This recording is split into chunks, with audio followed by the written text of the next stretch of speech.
Hey, what's up, guys? My name is Whaler. I'm the Director of Outreach with Proven Ministries. As you know, we are a sexual integrity organization. Most of our work is coming alongside men and women who are struggling with pornography, oftentimes dealing with other unwanted sexual behaviors. And we've got a really good track record. When they get connected with us, we plug them into small groups and they go through the workbook study.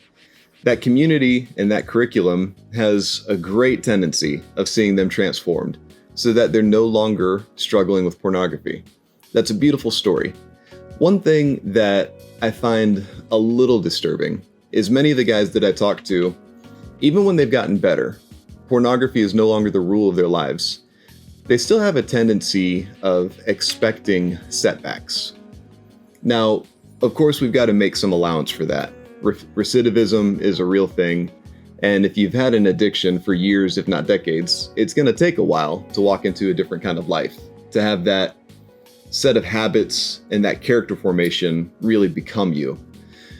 The problem is I think that the vision is not great enough. It's not grand enough. The vision of who we are becoming has to be eternally minded. And who is it we're trying to become? We're trying to become like the Master, like Jesus. And what do we see when we examine his sexual integrity? We see a man that was absolutely safe with any woman he ever encountered. Which is to say, when women were in his presence, he had the kind of strength that made him invulnerable to any kind of impropriety. I know what you're thinking, that's Jesus. But what did he say? He said the student becomes like the master. And so consider the story with Mary Magdalene.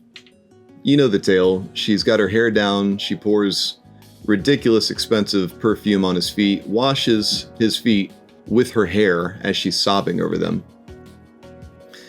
As popular as that story is, a bit of the cultural context might have been lost in that her hair is down. What does that mean? Well, in Jewish culture, it means she's single. Every married woman had her hair covered. There's different ways of doing it in different sects of Judaism. But any married woman had her hair covered as a sign of her being married. So Mary Magdalene's hair being down, any man that sees her knows at a glance, this woman is available. Now, I don't think that Mary was doing anything scandalous. I don't think that she had malicious intention. I think that that was an act of worship, absolutely. But I think it's also enough to read into that she was making an offer to Jesus. She was presenting herself to him as a bride. She wanted him to marry her. And she did it with something that amounted to her life savings. And she's washing him with the very sign, the symbol of her singleness. And so, as vulnerable as she can possibly be, there's still no ill intent in him. He knew what his calling was. I'm sure that as a man he wanted to marry, but he knew that that wasn't his destiny. His bride was going to be in another time, but it couldn't be her. And so in that setting, she is giving all of herself to him, and she is absolutely safe in his company. We see that with any woman he ever interacted with. The woman at the well, he only treated her with dignity. He leaned into her story pretty hard, but he didn't shame her, and he enveloped her in life and took no advantage of her. The woman with the running issue, all she has to do is reach out to him, and she finds healing in her presence. Maybe we don't get to live into that kind of power, but I don't want to think it's out of bounds. Maybe with obedience and time and surrender to him, we walk into that as well. Any woman in his presence only ever found life. He was the kind of strong wherein he was absolutely safe. That's our calling. That's the vision that's before us. It's not enough to have our eyes on merely not watching pornography anymore, or simply giving up masturbation. Those are good things to stop doing, but we have to think about the positive. It's not about what we're running from. Who are we chasing? Who are we running after? And who are we becoming like? We want to be like Jesus. Our model for sexual integrity has to be him.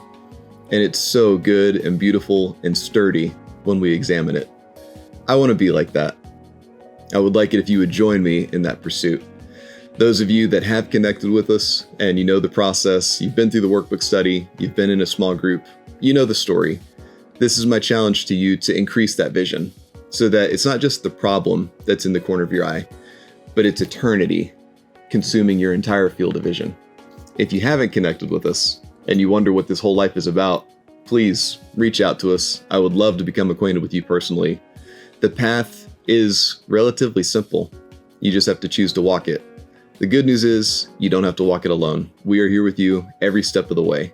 You can live a life without porn, but what's more, you can live a life where your sexual integrity is so sturdy. It's one of the primary means through which God uses you to save the world. I'll be looking out for you, and I hope to see you out there on the path.